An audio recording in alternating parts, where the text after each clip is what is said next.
Welcome one and all as we look at the two matinee games that are done. So we got 12 games on tonight.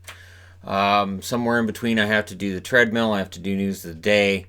I've been looking up the Nashville-Dixie Flyers since everybody wants to talk about that.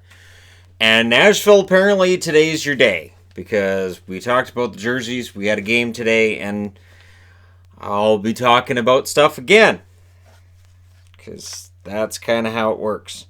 First up, Edmonton in against Pittsburgh. And I always kind of chuckle about this. So you've got Connor McDavid against Sidney Crosby, but they always announce it as this big thing, and yet your heroes are neither. And for Edmonton, this is kind of what has to happen. The storyline with Edmonton this year has been simple. Connor McDavid and everybody else.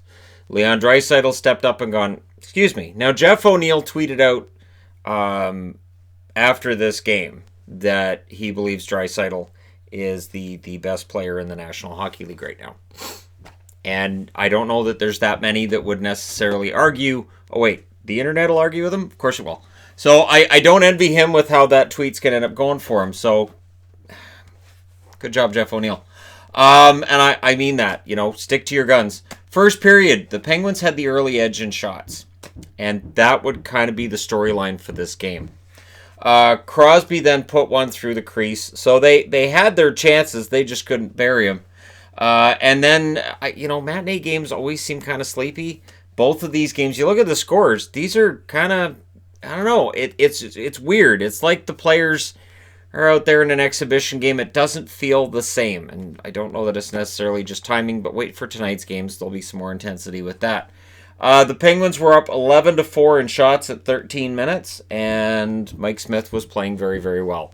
Smith had his best game today as an Oiler. Absolutely. Second period, Colby Cave ends up scoring from Benning and Granlund at 7:21. That's Cave's first goal. He was stepping in today because Riley Sheahan got hurt in the last game. And Granlund with his first point as a member of the Edmonton Oilers. 7:21. You may hear hammering. Yvonne said she needed to do some kind of hammering for her sewing. And I said, if you need a hammer for sewing, you're probably doing it wrong. And I got that look. The Penguins seem to be fired up after that goal for the Oilers. They seem to be fired up all day. Just Mike Smith went, yep, no. The Oilers took a delay of game penalty, and I put up here, Smith's trying to steal this game. The Penguins had 29 shots in the first 30 minutes, and they didn't shoot at a rate that was much lower than that through the next 30 minutes. The Oilers seemed to be penalizing themselves out of the lead. It felt that way. It felt like, all right, they keep taking penalty after penalty. What are they doing? The Penguins even got a third power play in the second period. They didn't score on any of them because I think Mike Smith's playing great because of his mask. That might be the sharpest mask in the NHL. That is a really, there you go. There's my theory. Why not? So it's 1-0 Oilers after one. And then notable, the Oilers hadn't lost a game where they had a lead going into the third, and the Penguins hadn't had a comeback victory where they were losing going into the third period, so noteworthy. The early power play goes to the Penguins, and I put up here, Oilers are playing with fire, and it really felt like they were, and yet the power play came up with nothing for the Penguins. I've said the Oilers this year feel different than last year, and this game today was another example of that. The Oilers got a power play of their own. They didn't score on theirs either. This was Smith's best game this season. So, as I said, best game as an Oiler. There was a power play at 12:22, and I put up here, can the Oil put it away? No. Actually, the opposite. Brian Dumoulin scores from, Dumoulin from Rust. I was like, wait, Brian? Yeah, uh-huh.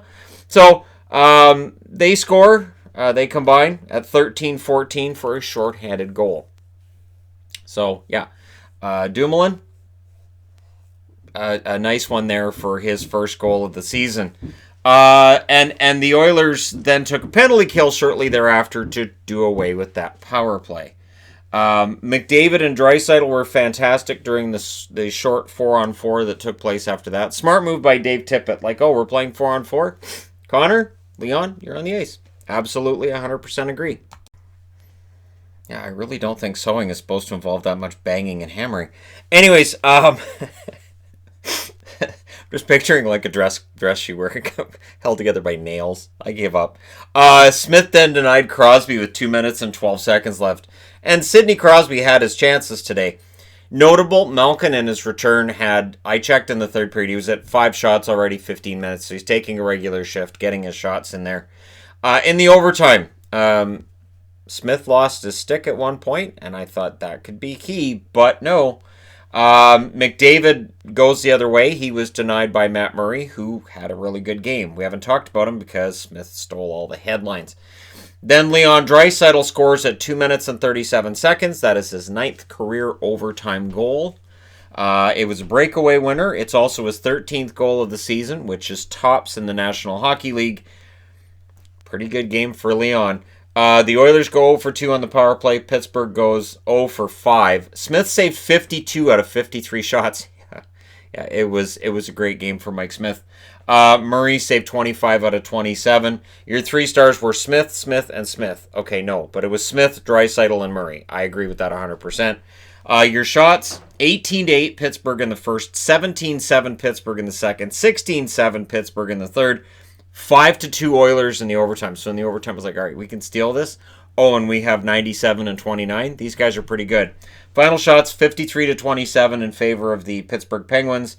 And the Oilers absolutely stole this one. More to the point, Mike Smith stole this one.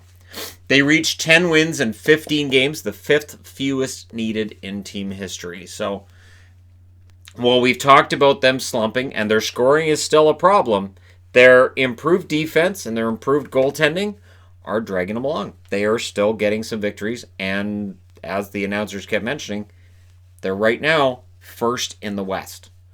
So, we're into November. They're still first in the West. Yes, they've had some struggles. Yes, their scoring has become a problem, but they won the game. So finding ways to win games is very, very important and shows a pretty solidly coached team. All right, last up. Rangers in against Nashville. You guys will notice I used 4 old logos for these games. The New York Rangers, of course, the Liberty jersey, which we won't see that logo. Sadly, they were supposed to do a third, and it likely would have been Liberty, according to the rumors, but they decided no. And on the Nashville side, well, we know what's going on there. Nashville, though, apparently is supposed to have a third as well. So, while we're talking about their Winter Classic, they're going to have a third as well. So Nashville is going to have 4 different jerseys to choose from. And please make the third jersey blue. Signed, everybody. Do the old checkerboard one you had some years back. That was a fantastic jersey that I cannot find anywhere. And it makes me angry. Because back when it was out, I didn't have the money to buy it. Now I have the money to buy it. And I can't find it. So, other than like for ridiculous prices on eBay. So there's some on eBay that are just insanely priced. I don't want to do that. The Rangers went in today and did what they had to do. And obviously, Georgiev in between periods was watching what Smith was doing and going, oh, I can do that.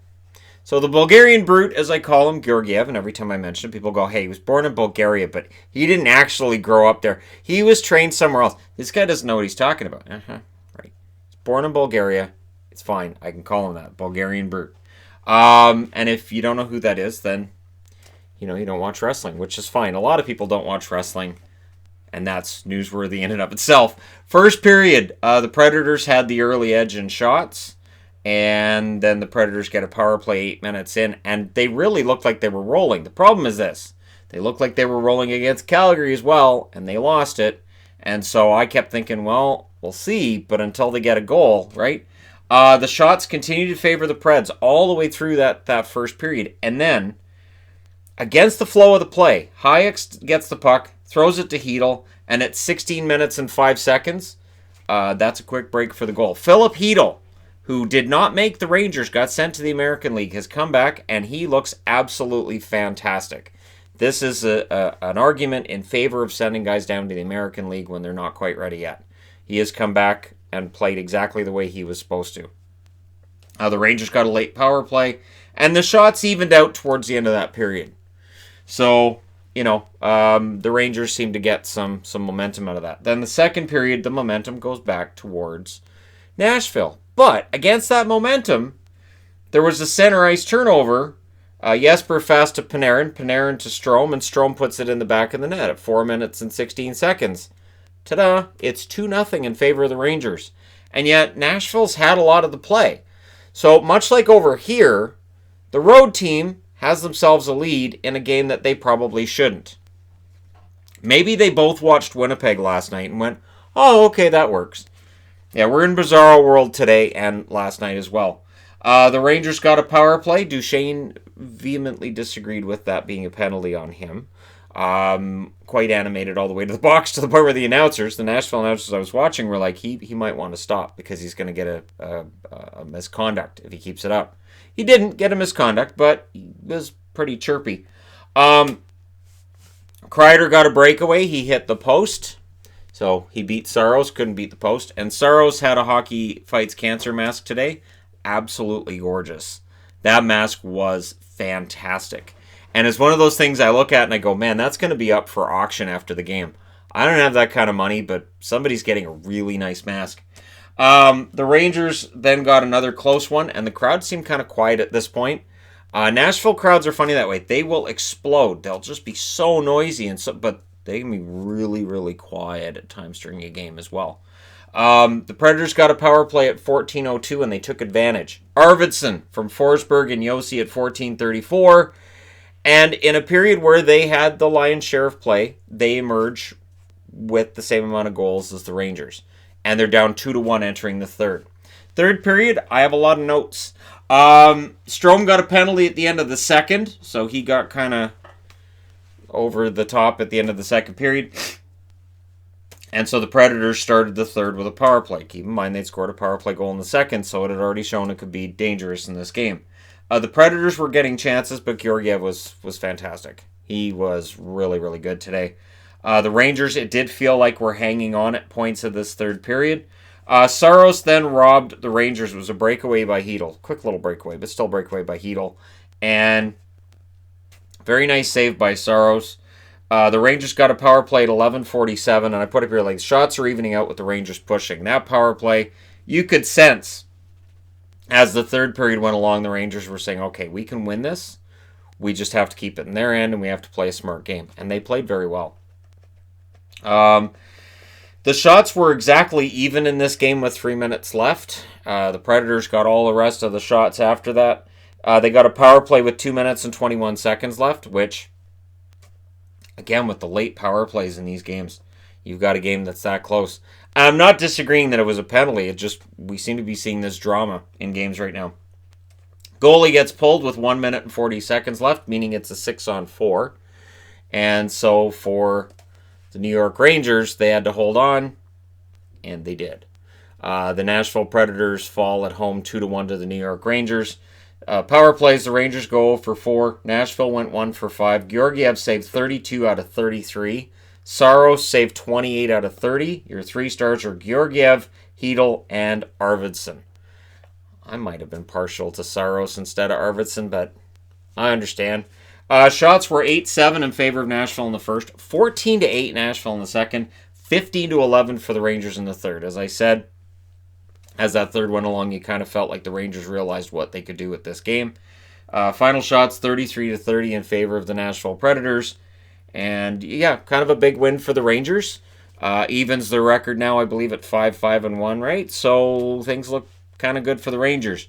They have games in hand on everybody. If you win those games in hand, you're in pretty good shape. So there you go. You guys are all caught up on this afternoon's action. We have roughly 2 hours until more hockey starts tonight, and I have a news video to get done as well. So thank you guys so much for watching. Let me know your thoughts in the comment section below as always. And don't forget to hit like and subscribe if you're just browsing your way through and happened upon this video. I'll talk to you again soon.